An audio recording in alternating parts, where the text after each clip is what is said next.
অসুখী একজন কবিতাটা নিয়ে অসুখে আছো কি? চিন্তা নেই। ওয়াইজ নিনজাস বাংলা চ্যানেলের স্টাডি গাইডেন্স ভিডিও তোমাদের এই অসুখ দূর করে পুঙ্খানুপুঙ্খ তৈরি করে দেবে। স্বাগত জানাই, আমি বিদ্যুৎ লেখা। যারা চ্যানেল সাবস্ক্রাইব করে পাশে আছেন তাদের আমার আন্তরিক কৃতজ্ঞতা জানাই। যারা এই ভিডিওর মাধ্যমে প্রথম পরিচিত হচ্ছেন চ্যানেলের সঙ্গে, তাদের অনুরোধ করছি অবশ্যই সাবস্ক্রাইব করে বেল নোটিফিকেশন অন করে নেবেন, যাতে বুধ কিংবা শনিবার যখনই লাইভে আসি অথবা লং বা শর্ট ভিডিও আপলোড করি, সব কিছু থেকেই পড়াশোনায় সহায়তা সবার আগে যাতে পেতে পারে ছাত্রছাত্রীরা। আর বেশি কথা না বলে কবিতার আলোচনায় চলে যাই। কবিতার নাম অসুখী একজন, মূল কবিতা পাবলো নেরুদা, তার রচনা, তর্জমা নবারুণ ভট্টাচার্য। শনিবার লাইভে অসুখী একজন কবিতার ৩ নম্বরের এসএকিউ ডেসক্রিপটিভ এবং ৫ নম্বরের রচনাধর্মী প্রশ্নোত্তর নিয়ে বিস্তারিত আলোচনা করে দিয়েছি। ডেসক্রিপশন লিঙ্ক থেকে অথবা লাইভ প্লেলিস্ট থেকে অবশ্যই দেখে নিও। এই ভিডিওতে অসুখী একজন কবিতার প্রচুর এমসিকিউ এবং অতি সংক্ষিপ্ত প্রশ্নোত্তর থাকছে। সঙ্গে সঙ্গে থাকছে মাধ্যমিক 2026-এর জন্য খুবই ইম্পর্টেন্ট সাজেশন, আর থাকছে এসএলএসটি গোল্ডেন টিপস হিসাবে কিছু গুরুত্বপূর্ণ বিষয় যেগুলো স্ক্রিন টেক্সটের মাধ্যমে দেওয়া হচ্ছে। এসএলএসটি পরীক্ষার্থীরা যারা, আপনারা দেখে নেবেন। চলে যাই কবি পরিচিতিতে। পাবলো নেরুদা, তার জীবৎকাল 1904 থেকে 1973। প্রখ্যাত কবি, কূটনীতিবিদ, রাজনীতিবিদ পাবলো নেরুদা চিলির সীমান্ত শহর পারলেতে জন্মগ্রহণ করেন। তার প্রকৃত নাম Neftali Ricardo Reyes Basoalto. Pablo Neruda নামটির উৎস চেক লেখক জাঁ নেরুদা এবং পাবলো নামটির সম্ভাব্য উৎস পাবলো পিকাসো। মানুষের প্রতি ভালোবাসা নিয়ে তিনি যেমন কবিতা লিখেছেন, তেমন লিখেছেন ঐতিহাসিক মহাকাব্য, প্রকাশ্য রাজনৈতিক ইস্তাহার। 1927 সালে চিলির সরকার তাকে রাষ্ট্রদূত করে রেঙ্গুনে পাঠায়। এ পদে থেকে তিনি চীন, জাপান, কলম্বো সহ ভারতেও আসেন। 1971 খ্রিস্টাব্দে তাঁকে সাহিত্যে নোবেল পুরস্কারে ভূষিত করা হয়। চিলিতে অগাস্তো পিনোচেতের নেতৃত্বাধীন সামরিক অভ্যুত্থানে এই সময় ক্যান্সারে আক্রান্ত হয়ে হাসপাতালে ভর্তি হন নেরুদা।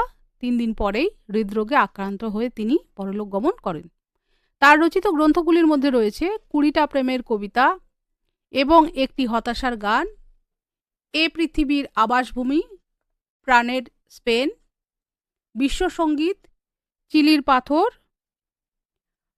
ওয়াকিন মুরিয়েতার গরিমা ও মৃত্যু, ক্যাপ্টেনের কবিতা, শীতের বাগিচা ইত্যাদি। এবারে এসএলএসটি টিপস হিসেবে কবি পাবলো নেরুদার আরও বিখ্যাত কিছু লেখার তালিকা স্ক্রিনে দেওয়া হয়েছে, আপনারা নোট করে নেবেন। চলে যাই অনুবাদক পরিচিতিতে। অনুবাদ করেছেন নবারুণ ভট্টাচার্য, যার জীবৎকাল 1948 থেকে 2014। নবারুণ ভট্টাচার্য মুর্শিদাবাদ জেলার বহরমপুরে জন্মগ্রহণ করেন। তার পিতা বিখ্যাত নাট্যকার বিজন ভট্টাচার্য এবং মাতা স্বনামধন্যা সাহিত্যিক মহাশ্বেতা দেবী। স্কুল জীবনে বালিগঞ্জ সরকারি উচ্চ বিদ্যালয়ে পড়াশোনা করেন। তার উল্লেখযোগ্য কাব্যগ্রন্থ হল এই মৃত্যু উপত্যকা আমার দেশ না, রাতের সার্কাস প্রভৃতি। উপন্যাসের মধ্যে রয়েছে হারবার্ট, কাঙাল মালসাট প্রভৃতি।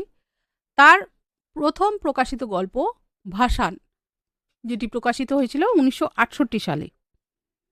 অনুবাদক নবারুণ ভট্টাচার্য আমরা আগেই জেনেছি, যেই মূল কাব্যগ্রন্থ থেকে কবিতাটি নেওয়া হয়েছে তার এই অনুদিত মূল কাব্যগ্রন্থ বিদেশি ফুলে রক্তের ছিটে, যেটা 2013 খ্রিস্টাব্দে তিনি প্রকাশ করেছিলেন।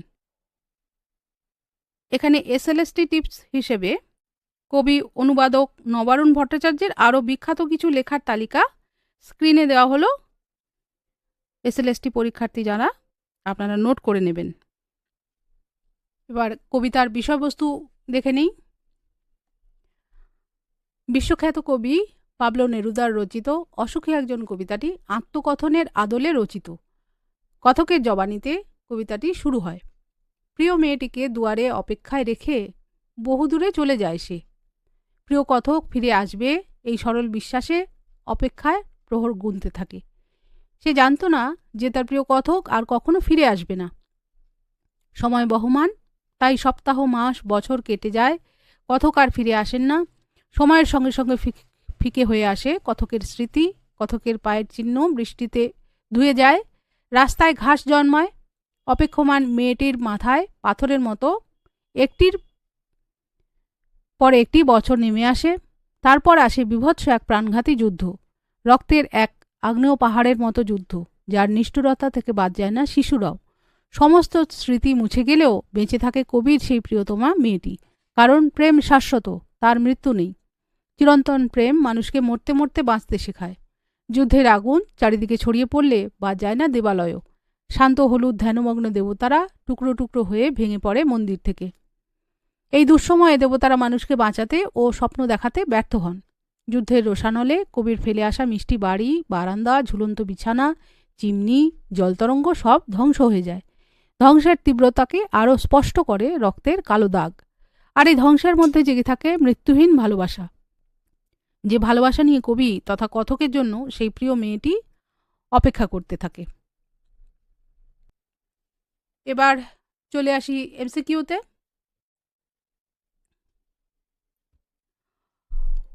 অসুখী একজন কবিতার কবি হলেন পাবলো নেরুদা। আমি সঠিক উত্তরগুলোই শুধুমাত্র দিয়েছি যাতে সঠিক উত্তর চোখে আটকায়। পরের প্রশ্ন, অসুখী একজন কবিতাটি অনুবাদ করেছেন নবারুণ ভট্টাচার্য। অসুখী একজন কবিতাটি অনুবাদকের কোন কাব্যগ্রন্থের অন্তর্গত? বিদেশি ফুলে রক্তের ছিটে। পাবলো নেরুদা নোবেল পুরস্কার পান, কি জন্য পান? স্প্যানিশ সাহিত্যের রূপকার হিসেবে 1971 সালে। পাবলো নেরুদা ছিলেন চিলিয়ান কবি ও রাজনীতিবিদ। চিলিয়ান কেন বলা হচ্ছে? চিলির কবি, সেজন্য বলা হচ্ছে চিলিয়ান কবি। অসুখী একজন কবিতাটি পাবলো নেরুদার কোন কাব্যগ্রন্থের অন্তর্গত? এক্সট্রাভাগারিয়া, এটা তার কাব্যগ্রন্থের নাম। অপেক্ষারতা মেয়েটিকে দাঁড় করিয়ে রাখা হয়েছিল কোথায়? দরজায়। পাবলো নেরুদার প্রকৃত নাম নেকতালি রিকার্দো রেয়েন্স বাসোয়ালতো।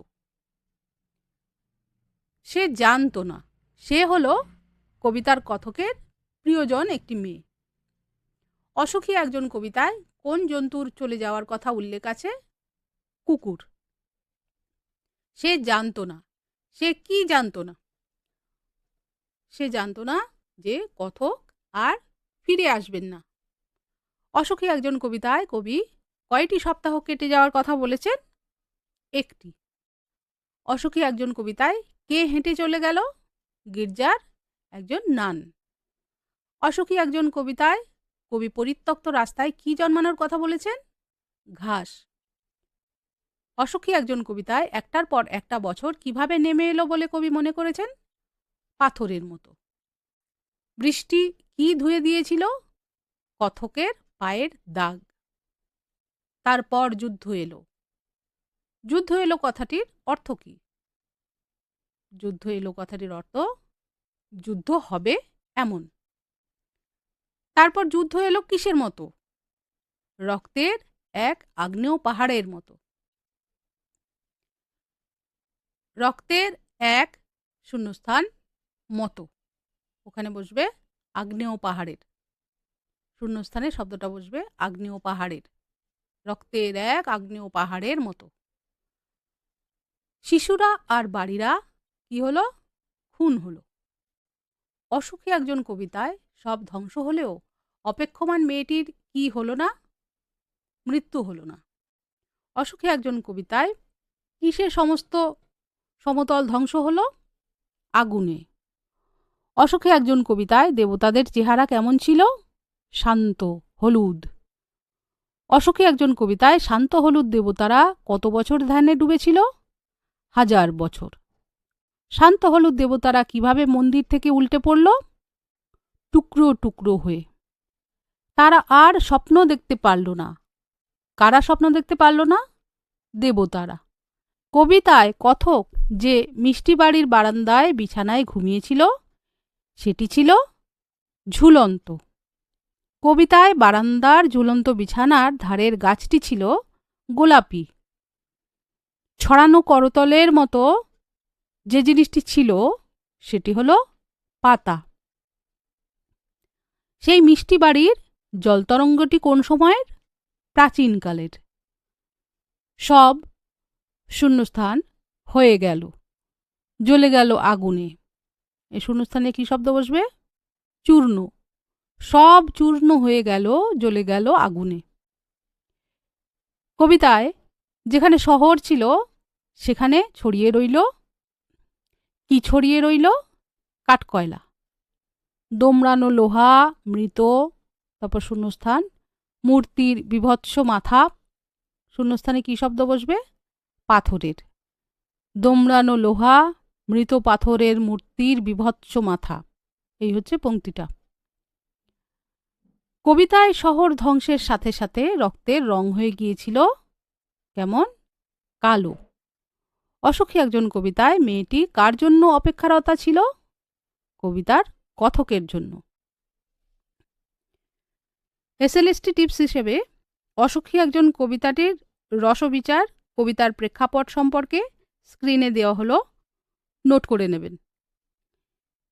এবার চলে যাই এসএ কিউতে। এগুলো অতি সংক্ষিপ্ত প্রশ্নোত্তর। আমি তাকে ছেড়ে দিলাম। আমি কে? উত্তর, নবারুণ ভট্টাচার্য অনুদিত পাবলো নেরুদা রচিত অসুখী একজন কবিতায় আমি বলতে স্বয়ং কবি নিজেকে তথা কবিতার কথককে বুঝিয়েছেন। কবির অপেক্ষায় কে দাঁড়িয়েছিল? অসুখী একজন কবিতায় কবি বা কথক যেদিন নিজের বাসভূমি ছেড়ে চলে যান সেদিন নারীটি দরজায় অপেক্ষায় দাঁড়িয়েছিল। কথকের অপেক্ষায় কে কোথায় দাঁড়িয়েছিল? উত্তর, প্রখ্যাত চিলিয়ান কবি পাবলো নেরুদার অসুখী একজন কবিতায় কথকের অপেক্ষায় তার প্রিয়তমা গভীর প্রত্যাশা নিয়ে দরজায় দাঁড়িয়েছিল। অসুখী একজন কবিতায় কথক অপেক্ষারতাকে ছেড়ে কোথায় চলে গেলেন? উত্তর, পাবলো নেরুদার অসুখী একজন কবিতায় কথক দরজায় অপেক্ষারতা প্রিয়জনকে দাঁড় করিয়ে রেখে বৃহত্তর স্বার্থে দূর থেকে দূরতম কোনো স্থানে চলে গেলেন। অসুখী একজন কবিতায় কে ফিরে আসার কথা জানত না? উত্তর, পাবলো নেরুদার অসুখী একজন কবিতায় দরজায় অপেক্ষারতা কথকের প্রিয় সেই নারীটি জানত না যে তার মনের মানুষ আর কখনো ফিরে আসবে না। অসুখী একজন কবিতায় কবির বা কথকের চলে যাওয়া সত্ত্বেও সমাজ জীবনের নিজের গতিতে চলার কি কি অনুষঙ্গ কবিতায় উল্লিখিত আছে? উত্তর, পাবলো নেরুদা অসুখী একজন কবিতায় কথকের চলে যাওয়া সত্ত্বেও সমাজ জীবনের আপন গতিতে বয়ে চলার অনুষঙ্গগুলি হল, এখানে কবিতা থেকেই কোটেশন তুলে দেওয়া হয়েছে। একটি কুকুর চলে গেল, হেঁটে গেল গির্জার এক নান। তারপর অসুখী একজন কবিতায় কবির পায়ের দাগ কিসে ধুয়ে গিয়েছিল? উত্তর, অসুখী একজন কবিতায় কবির পায়ের দাগ বৃষ্টিতে ধুয়ে গিয়েছিল। স্মৃতির মলিনতা অর্থে উপমাটি ব্যবহৃত হয়েছে। অসুখী একজন কবিতায় কবি পরিত্যক্ত রাস্তায় কি জন্মানোর কথা বলেছেন? অসুখী একজন কবিতায় পরিত্যক্ত রাস্তায় কবি ঘাস জন্মানোর কথা বলেছেন। সময়ের সঙ্গে স্মৃতির ফিকি হয়ে যাওয়া বোঝাতে এই শব্দগুলি ব্যবহার করা হয়েছে। নেমে এলো তার মাথার উপর। কার মাথার উপর কি নেমে আসার কথা বলা হয়েছে?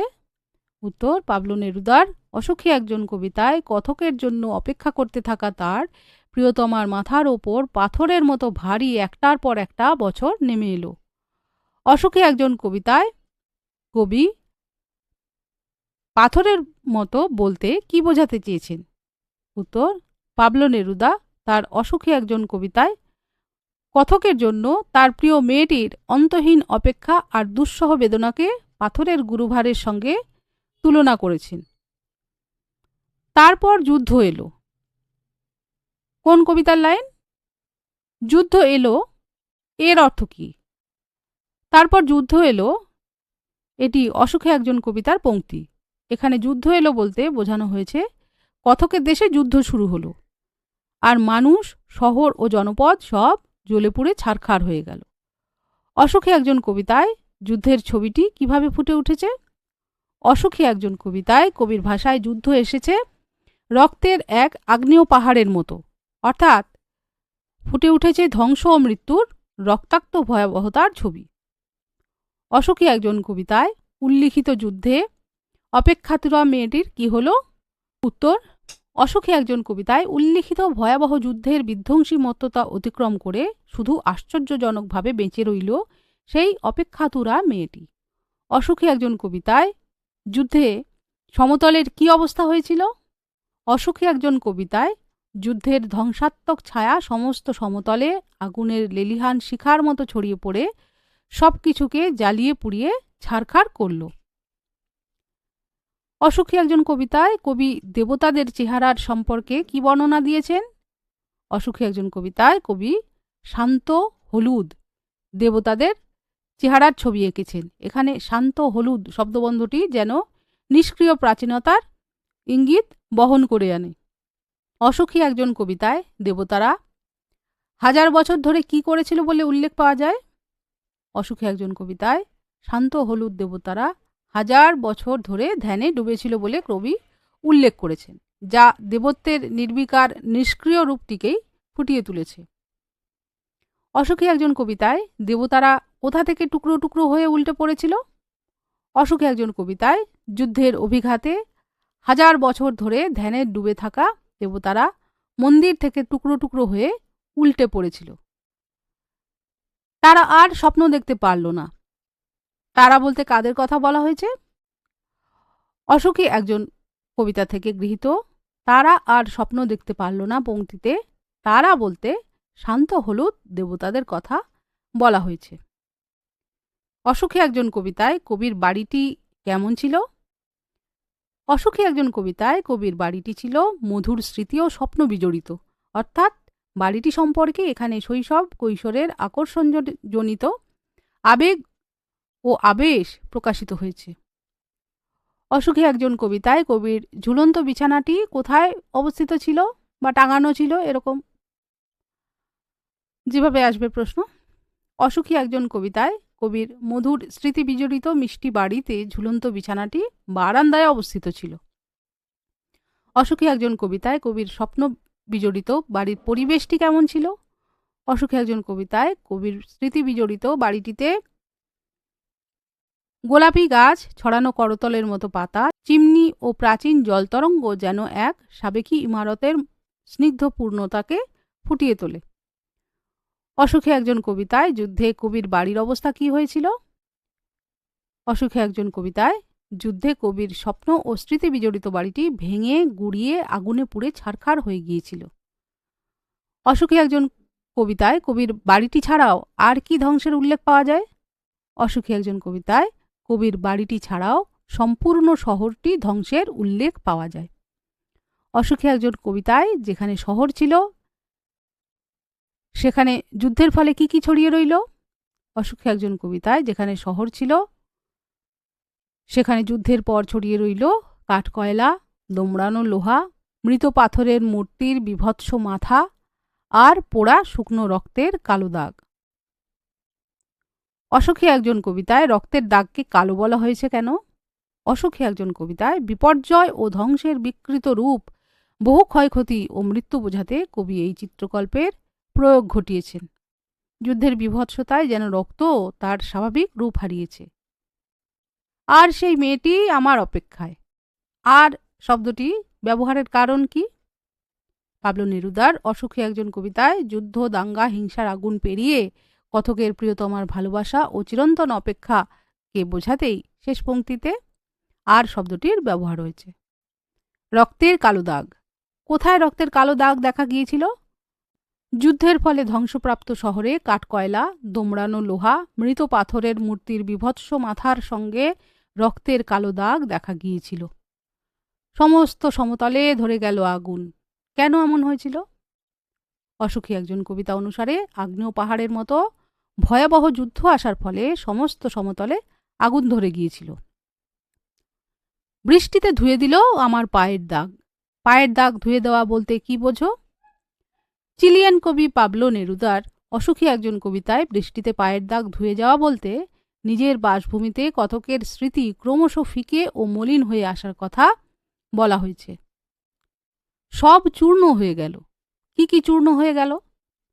অসুখী একজন কবিতায় কবির মিষ্টি বাড়ি, বারান্দার ঝুলন্ত বিছানা, গোলাপি গাছ, ছড়ানো করতলের মতো পাতা, চিমনি আর প্রাচীন জলতরঙ্গ যুদ্ধে এইসব চূর্ণ হয়ে আগুনে জ্বলে গিয়েছিল।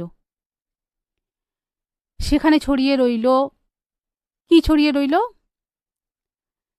চিলিয়ান কবি পাবলো নেরুদার অসুখী একজন কবিতা অনুসারে ধ্বংসপ্রাপ্ত শহরে ছড়িয়েছিল কাঠকয়লা, দোমড়ানো লোহা, মৃত পাথরের মূর্তির বিভৎস মাথা আর রক্তের একটা কালো দাগ। এটা মনে রাখতে হবে কি কি ছড়িয়ে রইল। হেঁটে গেল গির্জার এক নান। নান কাদের বলা হয়? গির্জায় বসবাসকারী খ্রিস্টান সন্ন্যাসিনীদের বলা হয় নান। এই যে বাংলা শব্দ সন্ন্যাসিনী বা সন্ন্যাস, সন্ন্যাসী, এই শব্দটাকে ভাঙলে আমরা, এটা সংস্কৃতজাত শব্দ। ওয়াইজ নিনজাজ বাংলার শব্দকল্পের ছাত্রছাত্রী যারা রয়েছে তারা খুব সুন্দরভাবে এই জিনিসটা জানে, তাদেরকে বলা আছে, বলা হয়েছে, তাদেরকে শেখানো হয়েছে। তো তোমরাও যদি পাঠ্য বিষয়কে, বাংলা ভাষাকে সুন্দরভাবে জানতে চাও, শুধু প্রশ্নোত্তর নয়, বাংলা ভাষাকে সৃজনশীল দক্ষতার চরম মাত্রায় তোমরা শিখতে চাও, তাহলে ওয়াইজ নিনজাজ বাংলার শব্দকল্প বাংলা ক্লাসে তোমরা যোগ দিতে পারো। আমার ওয়াইজ নিনজাজ বাংলার ফেসবুক পেজে ইনবক্সে যোগাযোগ করতে পারো এই বিষয়ে। পরের প্রশ্নে চলে যাই। অসুখী একজন কবিতাটি অনুবাদককে? অসুখী একজন কবিতাটির অনুবাদক নবারুণ ভট্টাচার্য। অসুখী একজন কবিতায় যুদ্ধের ছবিটি কিভাবে ফুটে উঠেছে? পাবলো নেরুদা অসুখী একজন কবিতায় যুদ্ধের ভয়াবহতাকে রক্তের এক আগ্নেয় পাহাড়ের সঙ্গে তুলনা করেছেন। সেই মেয়েটির মৃত্যু হলো না। কোন মেয়েটির মৃত্যু হয়নি?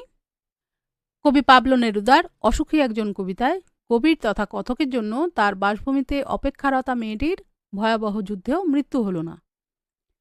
সেই মিষ্টি বাড়ি, সেই মিষ্টি বারান্দা, সেই বারান্দাটির পরিচয় দাও। অসুখী একজন কবিতায় কবির মিষ্টি বাড়ির বারান্দাটিতে ছিল একটি ঝুলন্ত বিছানা, যেখানে তিনি একদা ঘুমিয়েছিলেন।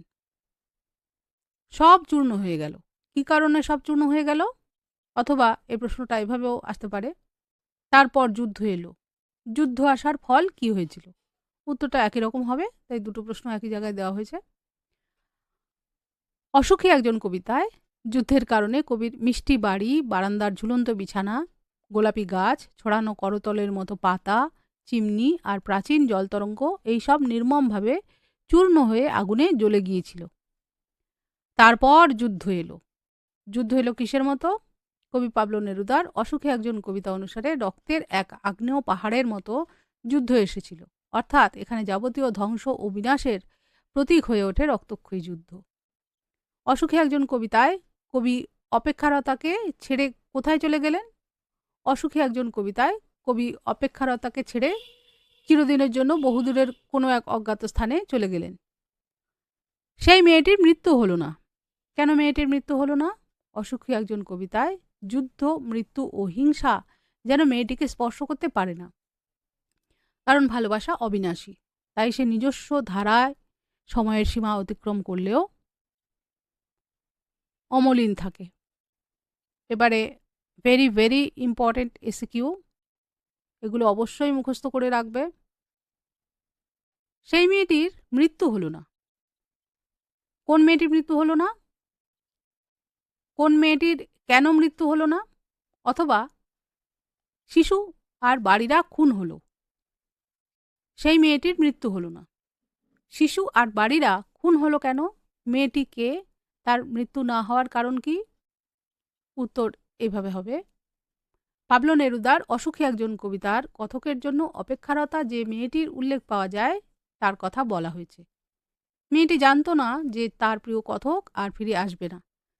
জীবন আপন ছন্দে চলল, ক্রমে সপ্তাহ বছর অতিক্রান্ত হলো, কথকের পদচিহ্ন বৃষ্টিতে ধুয়ে গেল, তবু অপেক্ষা চলল। এরপর যুদ্ধের গ্রাসে নগর দেবালয় চূর্ণ বিচূর্ণ হলো, রক্তের এক আগ্নেয় পাহাড়ের মতো ভয়ঙ্কর যুদ্ধ নেমে আসে, সমস্ত সমতলে আগুন লেগে যায়, নিষ্পাপ শিশু এবং সাধারণ মানুষ খুন হয়, শান্ত নিরীহ দেবতারাও যুদ্ধের করাল গ্রাস থেকে বাঁচতে পারেনি। শহরের সব ঘরবাড়ি ভেঙে চুরমার হয়ে যায়। মৃত্যু হলো শিশুসহ অজস্র মানুষের, শুধু অপেক্ষমান মেয়েটির মৃত্যু হলো না, কারণ ভালোবাসা অমর, চিরন্তন ও শাশ্বত। অসুখী একজন কবিতার নামকরণের সার্থকতা আলোচনা করো। কবি পাবলো নেরুদার লেখা একটি অনবদ্য কবিতা হলো অসুখী একজন। স্প্যানিশ ভাষায় লিখিত কবিতাটির নাম লা দেসদিচাদা। ইংরেজি অনুবাদে কবিতাটির নাম দ্য আনহ্যাপি ওয়ান। কবিতাটি বাংলায় তর্জমা করেছেন নবারুণ ভট্টাচার্য এবং বাংলায় নামকরণ করা হয়েছে অসুখী একজন। নামকরণের সার্থকতা দেখতে গেলে আমরা পাই আলোচ্য কবিতাটি জনৈক কথকের জবানিতে বিবৃত হয়েছে। কবিতার শুরুতেই একটি মেয়ের কথা বলা হয়েছে, সে কথকের প্রেয়সী। কথক তাকে অপেক্ষায় রেখে বহুদূরে চলে যায়। মেয়েটি জানত না যে তার প্রিয়তম আর কোনোদিন ফিরবে না, তাই সে অপেক্ষা করতে থাকে। বহতা নদীর মতো সময় পেরিয়ে যায় এবং অপেক্ষারত মেয়েটির হৃদয় দুঃখে বেদনায় ছিন্ন ভিন্ন হয়ে যায়। তারপর একদিন যুদ্ধ শুরু হয়, সমস্ত ঘরবাড়ি ভেঙে চুরমার হয়ে যায়, মন্দিরে স্থাপিত দেবমূর্তি ভুলুণ্ঠিত হয় এবং অসংখ্য নিরীহ মানুষ মারা যায়, কিন্তু সেই মেয়েটির মৃত্যু হয় না। শাশ্বত প্রেমের আলোকবর্তিকা নিয়ে বেঁচে থাকে সেই অপেক্ষারত মেয়েটি। অতএব বলা যায় এই মেয়েটিই হলো কবিতার প্রধান চরিত্র, তাকেই বলা হয়েছে অসুখী একজন, এবং তার দুঃখের কথাই আলোচ্য কবিতার মূল উপজীব্য। আমাদের পাঠ্য অসুখী একজন কবিতার নামকরণের ক্ষেত্রে প্রধান চরিত্রের উপর গুরুত্ব আরোপ করা হয়েছে এবং সেই কারণেই এই নামকরণ সম্পূর্ণ সার্থক হয়েছে। তারপরের প্রশ্ন, আর সেই মেয়েটি আমার অপেক্ষায়। অপেক্ষমান এই নারীর মধ্যে দিয়ে কবি মানবীয় ভালোবাসার যে অনির্বাণ রূপটিকে ফুটিয়ে তুলেছেন তা পাঠ্য কবিতা অবলম্বনে আলোচনা করো, অথবা যুদ্ধের নেতিবাচক ভাবের পাশাপাশি যে মানবিক আবেদন অসুখী একজন কবিতায় প্রকাশিত হয়েছে আলোচনা করো। উত্তর এভাবে লিখতে হবে। কবি পাবলো নেরুদা তার অসুখী একজন কবিতার অপেক্ষমান নারীর মধ্যে ভালোবাসার অনির্বাণ রূপটি ফুটিয়ে তুলেছেন। কথক তার প্রিয় নারীকে রেখে চলে যান বহুদূরে। সে জানত না যে তার প্রিয়তম আর ফিরে আসবে না। সময় চলমান, জীবনও তার সঙ্গে চলমান। সপ্তাহ বছর কেটে যায়, কথকের পদচিহ্ন ধুয়ে গিয়ে তার উপর ঘাস জন্মায়, তবুও সে নারীর অপেক্ষা থামে না। এইভাবে অপেক্ষার প্রহর গুনতে গুনতে মুহূর্তগুলো একটার পর একটা পাথরের মতো ভারী হয়ে নেমে আসে মেয়েটির মাথার উপর। অপেক্ষমান নারীর প্রতীক্ষা অনির্বাণ রূপ, যুদ্ধ ও যুদ্ধের আগুন ছড়িয়ে পড়ল সে শহরে। সে আগুনের করাল গ্রাস থেকে বাদ গেল না শিশু কিংবা দেবতারাও। শান্ত হলুদ দেবতারা তাদের মন্দির থেকে টুকরো টুকরো হয়ে ভেঙে পড়ে। কবির স্বপ্নের বাড়ি ঘর সব চূর্ণ হয়ে যায়, পুড়ে যায় আগুনে। যেখানে শহর ছিল সেখানে চারিদিকে ছড়িয়ে রইল কাঠকয়লা, দোমড়ানো লোহা, পাথরের মূর্তির বিভৎস মাথা আর রক্তের একটা কালো দাগ। কিন্তু এত সবের মধ্যেও কবির প্রিয়তমা বেঁচে রইল, কারণ প্রেম শাশ্বত, তার মৃত্যু নেই। এই প্রেম মানুষকে মরতে মরতে বাঁচতে শেখায়। এই ধ্বংসের মধ্যেও বেঁচে থাকে মেয়েটির অনির্বাণ ভালোবাসা, বেঁচে থাকে ভালোবাসা মানুষের জন্য তার প্রতীক্ষা। অসুখী একজন কবিতাটি অতৃপ্ত মানব হৃদয়ের একান্ত আরতির কবিতা। এই কবিতাটি অনুসরণ করে আলোচনা করো, অথবা অসুখী একজন কবিতায় বিশ্বশান্তির বার্তা নিহিত আলোচনা করো, অথবা অসুখী একজন কবিতাটিকে যুদ্ধবিরোধী কবিতা বলা যায় কিনা বিশ্লেষণ করো। উত্তর এভাবে দিতে হবে। পাবলো নেরুদার কবিতা অসুখী একজন এই ব্যঞ্জনাময় নামকরণ থেকেই বোঝা যায় যে কবিতাটি অতৃপ্ত কোনো বাসনার প্রতিচ্ছবি। প্রিয় বিচ্ছেদ, অতৃপ্ত হৃদয়ার্তি, কবিতার কথক তথা কবি চরম অতৃপ্তি নিয়ে কোনো এক অজ্ঞাত কারণে দেশ ছাড়তে বাধ্য হন, কিন্তু তার প্রিয় নারী তার অপেক্ষায় থাকে, কেননা সে জানে না যে তার প্রিয়তম আর ফিরে আসবে না। কবিতার শেষ পর্যন্ত এই অপেক্ষাকেই আমরা দেখেছি। সময় অতিক্রান্ত হয়, আবছা হয় স্মৃতি, অপেক্ষার বছরগুলো ভারী হয়, প্রাণঘাতী যুদ্ধের বীভৎসতা তাকে পরিবার থেকে বিচ্ছিন্ন করে। দেবালয়, শহর সবকিছু ধ্বংস হওয়া সত্ত্বেও অতৃপ্ত হৃদয়ে সেই মেয়েটির অপেক্ষার আলোকশিখা দুহাত দিয়ে আড়াল করে দাঁড়িয়ে থাকে। অন্যদিকে কবিও অতৃপ্ত বাসনা নিয়ে ফিরে আসতে চান তার প্রতীক্ষমান ভালোবাসার কাছে। সবকিছু ধ্বংসের মাঝেও কবির হৃদয়ে অপেক্ষারতা নারীটির মৃত্যু নেই। চিরায়ত ঘরে ফেরার অতৃপ্ত মানবার্তী স্বরূপ এই নারী। কবি তথা কথকের অতৃপ্ত মন তার কাছে বারবার ফিরে আসতে চায় বলেই তিনি বলে ওঠেন, আর সেই মেয়েটি আমার অপেক্ষায়। স্পষ্টতই কবিতাটিতে কবি যুদ্ধবিরোধী মনোভাব নিয়ে বিশ্বশান্তির বার্তা প্রেরণ করেছেন পাঠকের কাছে।